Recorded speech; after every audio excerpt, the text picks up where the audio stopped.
and video. You may ask, why photography and video? Because if a photo is worth 1,000 words, video is worth 1,000,000. And GPS photography and video will leave you speechless. GPS specializes in weddings, swords, fitness, and so much more.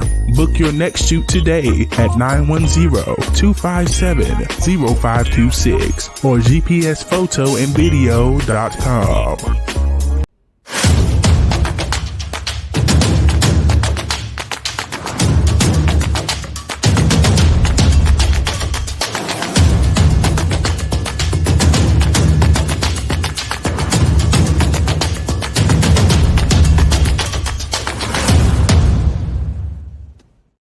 Welcome to the Amazon's podcast. I'm Glenn Young, owner of Amazon's Fitness Magazine. The podcast is brought to you by Maximus Posing Suits. Let your inner warrior shine. Custom competition suits for victory on every stage. MaximusPosingSuits.com. And of course, GPS photography and video. Why photography and video? Because a photo's worth 1,000 words, video's worth 1,000,000. GPSPhotoandvideo.com. Special shout out to Michelle Bogdan, owner of Maximus Posing Suits, as she's competing this weekend at the Triple O Dynasty. It's her inaugural pro debut, so I want to wish her well. And also to Teresa Ivancic, IFBB women's bodybuilder and Amazon-sponsored athlete. Want to wish her well as they get closer. And peak week, it is what it is, as they meet that grind and then they head out to Arizona to compete. So all the best to both of them and all the competitors as well.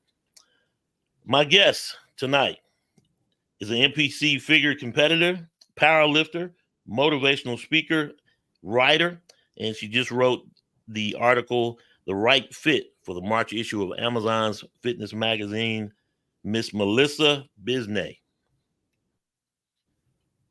How you doing, Melissa? Hello. So, I'm fantastic. We were talking earlier, just before we came on. The day was leg day for you, so you took a nap. So, how you feel now? I feel rejuvenated now after about an hour and a half nap.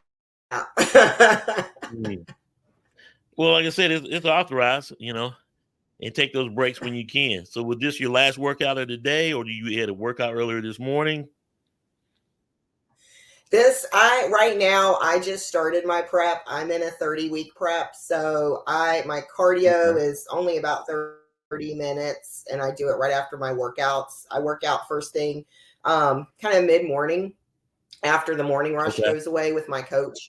And then I'm done for the day. So knock on wood, I hope it lasts a little longer until my food starts getting stripped down and the cardio starts to go up a bit more. So I'm still loving life right now and I feel really good, but I don't know how long it's going to last. Well, all about pacing yourself, and it's early, but hey, it'll work out in the end. I know. So tell me a little bit about yourself as far as how you got into competing and how you got into fitness. Okay. Well, I've been in the fitness world for about 8 years now, 8 to 9 years. I was in corporate healthcare for 30 years, and I recently retired last May. I did a lot of patient-centered care, and I worked with my organization on the statistics of how to build up our organizational standards with national standards, and very, very busy, very demanding. And I was very unhealthy. I was very obese. I was pre-diabetic, had hypertension. My highest weight at the time was almost 300 pounds about 8 to 9 years ago. And, to be in corporate healthcare and you are the symbol, or supposed to be the symbol of good health and telling patients how to get the proper care and do all the right things for their health and wellness, but yet you don't embody that, made me really have to take a step back. And I remember I went to my doctor, and I had been sick for a while and couldn't kick this flu. And he sat me down, and and I think this is wonderful with some of our physicians nowadays is he really had an honest conversation with me. And he said, you know what, look, you're young. You are not even in your 40s yet, and you are going to have a stroke. You're going to have a heart attack. You are not going to be able to see your kids when they get older. And you need to really make some life-altering changes here. And that really hit home for me. So I came home and had a conversation with my husband. And for me, I needed to really take some drastic measures. So I stepped down from my corporate position and took a less demanding role. And I slowed down on the corporate track. I was trying to get up into the C-suites and trying to be an executive, and my health was saying, that ain't happening. You need to have some other in mind. So I took a step back and focused on my nutrition. I hired a nutritionist. I hired a personal trainer. I started going to meetings on, how to eat better, how to meal prep, how to plan better. And I basically had to relearn the whole model of health and wellness and nutrition from the ground up. And I spent the first couple years doing that, lost all the weight, and became a personal trainer and a certified cycle instructor, and just fell in love with the industry and just the transformation and the journey in itself that it took me to. So I want to pay that back to people now, to a lot of my clients, because I want to tell people this is possible.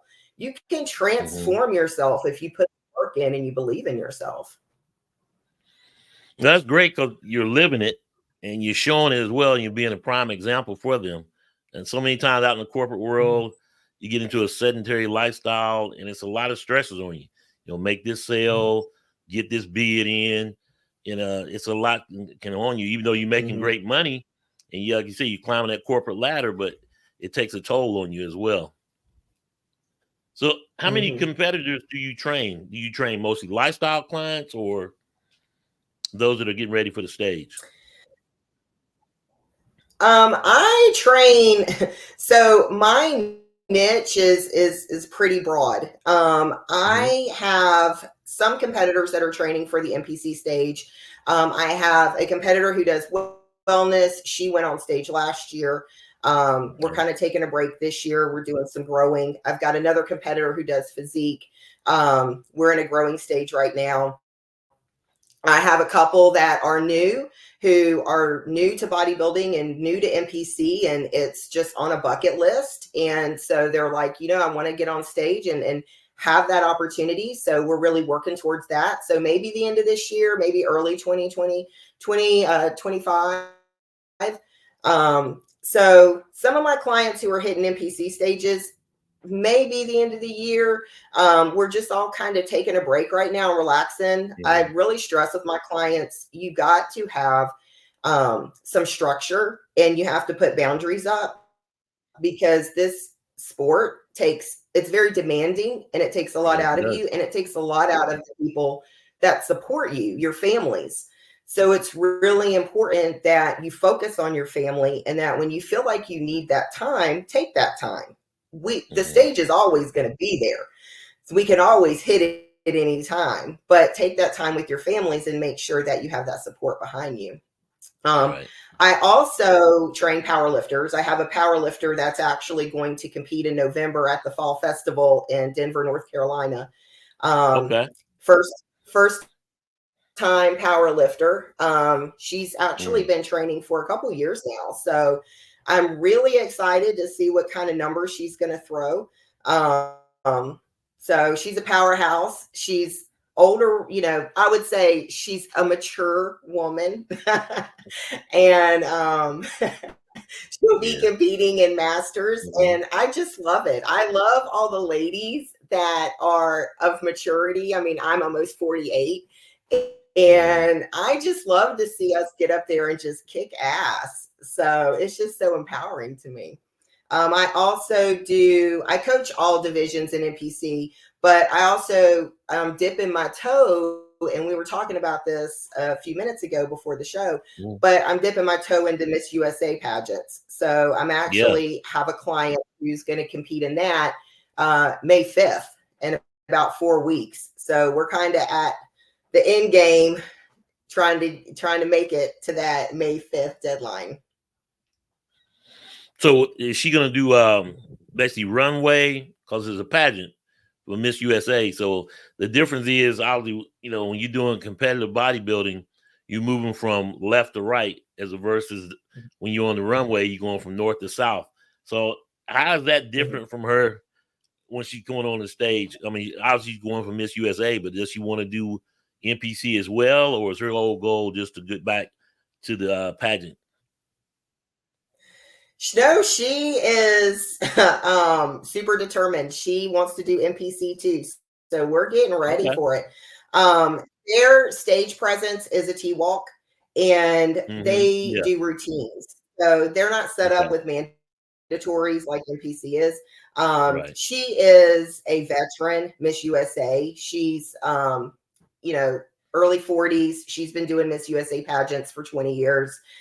Huge in the organization with philanthropy and everything. So she's a veteran. This isn't her first rodeo. So really what we've been focusing on is just the physicality of it, her physique. She's had some health setbacks last year. So we've really been working since November on just fine-tuning the physique. The pageant she's going to be in May is called Miss USA Strong, which is what I love about Miss USA, and really what kind of drew me to really working with her is that the pageants are now not so much geared towards beauty, but now the strength behind the beauty. And so in her essence, I want her to exude that in her physique, but we still are trying to keep it like a bikini competitor, very sleek, not overly demanding, but we want to make sure that, she presents on stage. And so I think she's going to win. I think all my competitors are going to win. So, yeah. But their pageant actually starts, it's 3 days. So she'll go Friday, and then Friday and Saturday, their pageants are like interviews and different other things that they get judged on. And then Sunday is the end where they do the wrap up. And that's when they do the T-walk and the routines and everything. And then they announce who the winners are for the categories. Now, you said she'll be competing on the NPC stage as well, or just a pageant? No, we're gearing up for NPC. She wants to compete at the end of this year. So we're looking at some shows for the end of this year. Trying for my first time competitors, I really try to keep them locally and close to home, just for the experience, and try to, keep the travel down a little bit if they're not used to having to pack everything and meal prep and all that stuff. So we're looking at, I think Mid-Atlantic is going to be too soon for her, but maybe Shelby, maybe something a little after that. The state just kind of locally. Of the year, yeah. And the Carolina NPC has a lot of great amateur shows, so she'll have plenty of chances. And we're going to have to go that far from Charlotte. She's a natural competitor. So we're looking at OCB, different federations too for her. So kind of stepping out a little bit. So we haven't really determined if it's going to be NPC or OCB or somewhere like that. But I know Chris Hollingsworth is doing the natural show in 4 weeks. Actually, the weekend she's doing her pageant, May 4th, he's doing the natural show. So, NPC is now bringing the natural shows too, which I'm excited about. So I don't have to step out to a different federation. Yeah. Yeah. And that way you just stay in the NPC, which is great. So now she'll do the pageant in May, but you don't know what category will she compete in the NPC. You said bikini, or what are you thinking?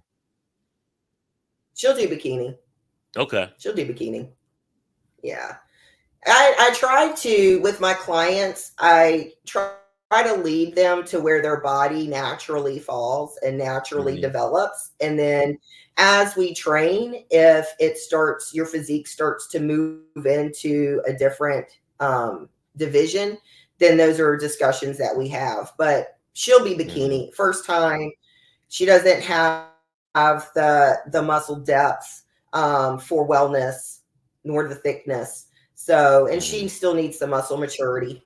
So although she's in shape, she's never been an avid weightlifter, not in the true sense of a bodybuilder.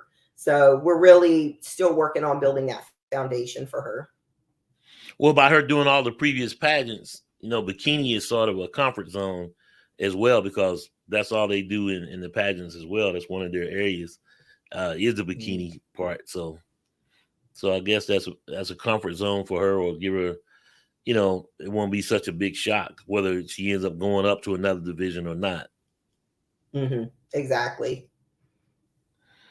So when you look at it, you're also a powerlifter, and you do NPC figure, which you're getting ready to show. You say you're 30 weeks out. How's that all going to go together? Oh, wow. What's the contract? Very, very strategically. A lot of conversations with my coach about food. Always about food. So I've identified a few powerlifting events that I want to participate in this year. I'm a state champion in North Carolina. I got my state championship in 2021 for USA powerlifting. And so I want to go back and reclaim my championship, but I am not lifting what I used to 3 years ago. So I'm really working on my strength. I'm trying to rebuild a lot of that. I had to take some time off for my dad who was sick. So that was where I really needed to spend my time. So I'm really kind of getting back into everything. But the way I look at it is, so I started last August really trying to lean down a little bit to see what I had for NPC. What did my physique look like? What kind of division was I going to fall in? Because last time I was in prep, I was going to do wellness. But I had consistently been working out over the course of being with my dad and was able to obtain a little bit of growth. So lean down a little bit. And now I think I'm going to go back to my roots to figure and just kind of stay in that category. And then I had a discussion with my coach and told him that I wanted to do a powerlifting meet. And so we decided, instead of trying to rush the process to get on NPC stage, let's go through a growth period. Let's, put on a little more weight again, and let's concentrate on strength with powerlifting. So from January until April 1st, I've been going through a growing period. My strength has been phenomenal. My weight has gone up drastically. I feel really, really strong. I feel super good, and I've had no injuries. And that's like the number one thing that I really focus on. Right. And all my training is to do everything properly, have proper form, and don't rush the process. Because I don't want to end up getting injured and then you're out, and it just ruins the whole journey. So just a lot of carbs. I feel like I'm eating like a grown man right now. A lot of carbs, good bit of protein. But my weight's getting up there. So April 1st, I started my 30-week prep. My food hasn't really slimmed down that much, but I'm leaning down now. You just started. I just started. Yeah. My cardio, I haven't been doing cardio for the last few months. I was only allowed to, really just get steps in and go for walks. I was banned from everything else. So now I'm like on the treadmill 30 minutes, 5 times a week. And with the lifting and everything, I'm starting to shed the calories. My carbs have come down slightly, but not so much that it's really made an impact in how I feel. So I'll do the show. My first show is Ladies of Steel. It's May 4th. Okay. It's in Rock Hill. It's with Powerlifting USA, and phenomenal, wonderful organization to work with. They are so detailed and have everything together for the athletes. I just love working with them. So I'm excited to see kind of what women show up. It's all women, and different ranges, age groups. Just excited to see who's going to show up and kind of what the event's going to look like. It's always a lot of music, kind of like an NPC show. Right. So what the stage is going to look like for the lifting platform and everything. So I'm really excited. And then the next one, I'm shooting for Mid-Atlantic, October 19th for NPC. And then depending on how I do at Mid-Atlantic will determine if I'm going to do another NPC show before the end of the year, because I'm trying to get qualified for nationals. Because my ultimate goal is I want to get my pro card. I was trying to get my pro card last time before I had to dip out for my dad. So, if I choose not to do another NPC show, then I'll do the November powerlifting show, the fall festival, November 7th in Denver with my competitor. And when's the Mid-Atlantic? That's kind of the game. I believe October 19th. Okay. So you're going to go from May 4th, do the Ladies of Steel, and then you're going to shift into full bodybuilding mode for the NPC show. Yes, sir. It sounds like a good plan. Right. So basically you will be bulking, trying to build strength, and you're mixing powerlifting and then kicking into NPC. So you got a good plan, I think. Who's your coach? Ty Young. Okay. Ty Young, with Ty Young PT. He's one of the co-owners of Megaflex Gyms here in Charlotte, North Carolina. Right there in Charlotte. Wonderful guy. Knows all the, I don't know if I can cuss on here, knows all the shit to say to get me to lift heavier. That's a great gym too. I did a shoot in there. That's a great gym. Yeah, you were telling me. I told him about that this week. He was like, "Oh, wow." I was like, "Yeah, I'm going to get Glenn to come back out here for you." Yeah, I like all the murals and stuff that they got in there. So it's a good layout too. Yeah, it's cool. It's a great family up there. I love the embodiment of that gym and just the vibe when you walk in. But I mean, it's wonderful. Ty's great. He's a good coach. He's like a big daddy, an oversized daddy. Now, how far is the gym from your house? You commute to go in? Oh, like 10 or 15 minutes. Not far at so all. you're close. Yeah, you're real close.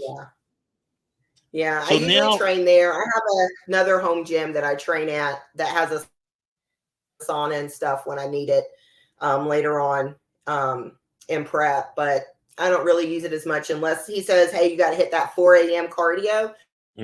Then I might be hitting that 4 a.m. cardio there because it's like 5 minutes down the road. That's great. So you got some great goals set up: powerlifting versus bodybuilding, and it's all going to go together like a marriage. And I think that's another article that you're writing coming up in the May issue of Amazon's. But let's talk about your article, "The Right Fit." What inspired you to write that? As far as it goes along the lines of coaching, you just mentioned your coach. What made you came to the conclusion that your coach was the right fit?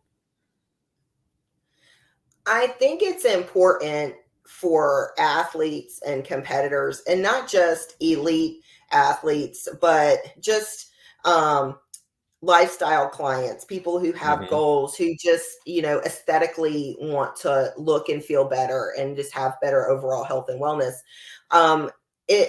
It's important to be able to understand and know the steps to find a right coach, because you can walk into, and I don't want to just like name gyms. I'm just going to say you can walk into Joe Blow's gym and see a personal trainer, and they'll say, "Oh, I'm certified with yada, yada, yada. Come over here and train with me." And I've been in some gyms, and I've seen some of these trainers work with some of these clients, and the form is horrible. Clients, it's just, just some of the things that I know people watching this podcast, they're like, "Yep, I know exactly what Melissa's talking about." So I think it's important. It's an interview process, but I think people are intimidated over it, and they forget that you're the one paying for this. Right. This is your life that you're putting in the hand of someone that you're saying, "Hey, I'm going to pay you these big bucks because it's not cheap. And I want you to transform me." And and then some of these coaches are like, well, I don't want you to tell me how to do my job. I don't want you to give me feedback. You're just going to do what I tell you to do. And if you don't, then that's your fault. That's how come you're not reaching your goals. Right. And I just think that's utter BS. So what led me really is I was looking for a new coach this year because I knew that my goals had drastically changed. My old coach I was with was mainly for NPC. And I love her to death. She's one of my greatest mentors. Her name's Dee Jackson. And she is a phenomenal woman. And so, but I wanted to dip my toe back into powerlifting, and I wanted to be able to do both simultaneously. So I needed really a different coaching style for that. So I heard through the grapevine through one of my clients, she went to Megaflex, and she was telling me about my coach. And, she was like, you got to come in here and meet him. So came in, met him, great guy. And I asked him, I was like, I'm not with anyone right now. I really would like to get some personal training. Can we set something up? And so I personally trained with him for a couple months and just got to know him. And as we trained, I asked him questions, what kind of competitors do you have? What kind of divisions do you do? What's your training style? What kind of program would you have for me?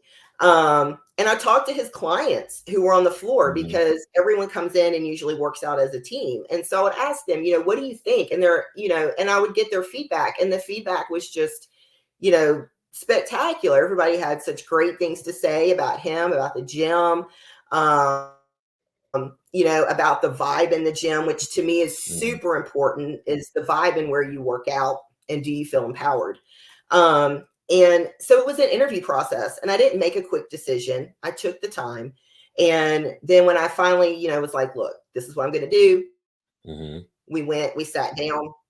I think another important conversation to have with your coach, especially if you're an elite athlete, especially if you're going into NPC and you're trying to get, IFBB Pro card and all that, is you need to have that conversation with them about PEDs and, performance enhancements. And because I've had many coaches in the past, and, and have been told, take this, take that, do this to get on stage, do that, don't question me. And, and really myself had health issues from it. And I think that it's important, as a good coach, you have to be very open and honest and have open communication with your athletes, and be upfront with them on how you feel. And I give all my athletes my opinion and my recommendations, and I give them links to where they need to go and do their own resource.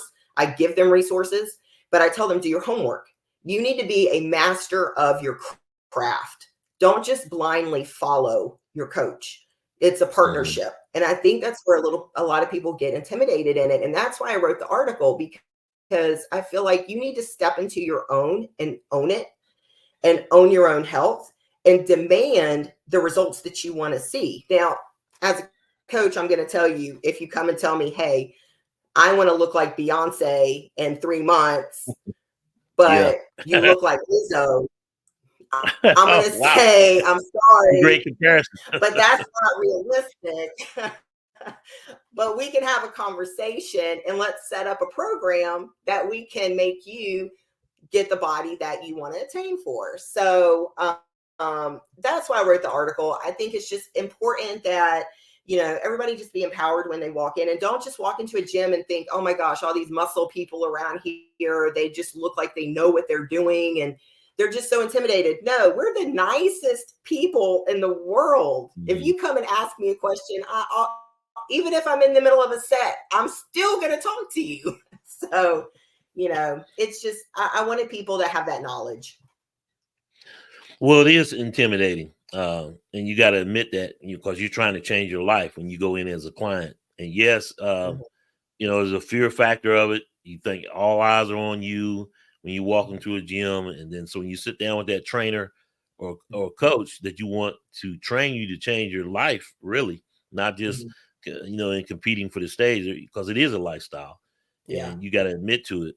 And then you're right. You mentioned the most important point. It's an interview, but you are as the client or the interviewer, not not the other way around. And do Mm-hmm. your due diligence and research. As I've been saying lately when I was talking to Gina Cavallero, hey, it's 2024. The days of, oh, well, the coach gave me this and I took this and this happened. You got to do your own research, because it's dual liability, and it takes two to tangle. And, Mm-hmm. do your due diligence and find the right coach that's best for you. Mm-hmm. Um, and you have to go on from there. Do you Mm-hmm. find that it was easier to have a female coach versus a male coach, or does it matter? Because it seems like there's a comfort zone when you're talking gender, where okay, I don't want, especially with a guy, I don't want no woman Mm-hmm. training me. So that's sort of an intimidating factor, which is ignorance on their part as well. But vice versa, do you find as a woman that you consciously sought a female coach? Um, no, not necessarily. For me, I go with who has the most experience and the knowledge and who I feel most Mm-hmm. comfortable with. I am a very candid, unfiltered person. And so I look for that in a coach as well. I want honesty. I want brutal honesty. And it's really hard to hurt my feelings, but I feel like I need that tough love in order for me to Right. excel to the next level. So for me with a female coach, D is hard as hell. She is not easy. She has very high standards for her Mm-hmm. competitors because she has very high standards of herself. And I And love you that talking about about her. D? And What's your that's last name? D Jackson.